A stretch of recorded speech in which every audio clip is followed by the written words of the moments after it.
Good morning student. आज हम हमारी बुक अविरल का पार्ट नंबर 2 जिसका शीर्षक है अपना काम स्वयं करो पढ़ेंगे। ओके बच्चों, दूसरों पर निर्भर न रहकर हमें अपना काम स्वयं करना चाहिए। स्वयं मीन्स होता है अपने आप। अपना काम करने से ही होता है। दूसरों के भरोसे रहकर हम अपना समय बर्बाद करते हैं। गेहूं के खेत में एक चिड़िया अपने 3 छोटे छोटे बच्चों के साथ रहती थी। गेहूं के पौधे काफी बड़े थे, इसलिए उन्हें कोई देख नहीं सकता था। जब चिड़िया बाहर चली जाती थी तब बच्चे वहीं उछल कूद करते रहते थे। उछल कूद करना, खेलना।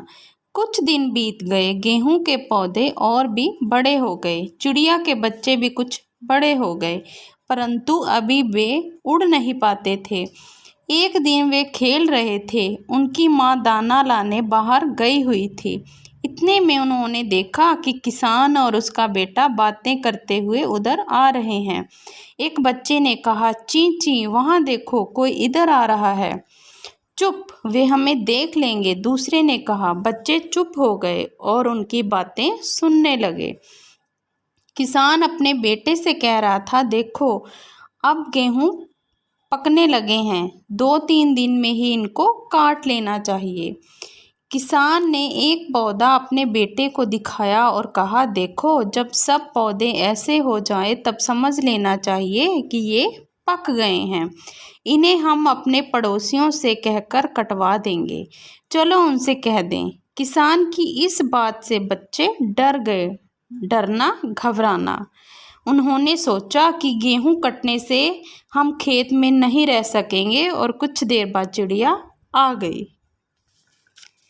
ची ची ची ची, सब बच्चे एक साथ चिल्लाने लगे।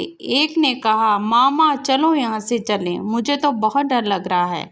दूसरा बोला। तीसरे ने कहा, मामा यहाँ से किसी दूसरी जगह चलो। चिड़िया ने पूछा, बच्चों ऐसी क्या बात है, तुम इतने डरे हुए क्यों हो?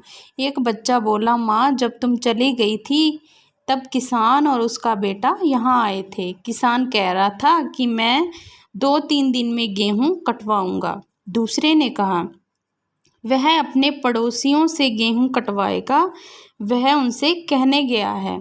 यह सुनकर चिड़िया ने कहा, तो फिर डरो मत, उसके पड़ोसी गेहूं काटने नहीं आएंगे, हम यहीं रहेंगे। 3 दिन बीत गए, गेहूं काटने कोई नहीं आया। अगले दिन जब चिड़िया बाहर गई थी तब किसान और उसका बेटा फिर खेत पर आए। किसान ने कुछ पौधों को हाथ में लेकर कहा, पड़ोसी तो नहीं आए, गेहूं और भी अधिक पक गए हैं, इन्हें काटने के लिए कल मैं अपने भाइयों को ज़रूर भेजूंगा। चलो बेटा, हम उनसे कह दें। जब शाम को चिड़िया खाना लेकर आए, बच्चों ने उसे सारी बात बता दी। चिड़िया ने कहा, डरो मत, उसके भाई भी नहीं आएंगे, उनके पास अपने बाग हैं। अगले दिन भी गेहूं काटने कोई नहीं आया। शाम को किसान और उसका बेटा फिर खेत पर आए।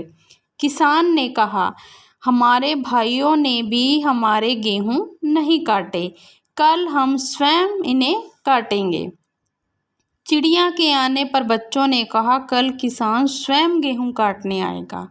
चिड़िया बोली, किसान कल गेहूं काटने अवश्य आएगा। अवश्य मीन्स होता है ज़रूर आएगा, ज़रूर। उसने समझ लिया है कि अपना काम अपने ही करने से होता है। अब हमें यहाँ से किसी दूसरी जगह चल देना चाहिए। अब तो तुम उड़ भी सकते हो। अगले दिन किसान और उसका बेटा स्वयं गेहूं काटने आए, पर चिड़िया और उसके बच्चे उनके आने से पहले ही उड़ गए थे। ओके बच्चों, इस कहानी से हमें यह शिक्षा मिलती है कि हमें अपना काम स्वयं करना चाहिए, दूसरे के भरोसे नहीं छोड़ना चाहिए। Okay students, read this chapter carefully. Thanks. Have a nice day.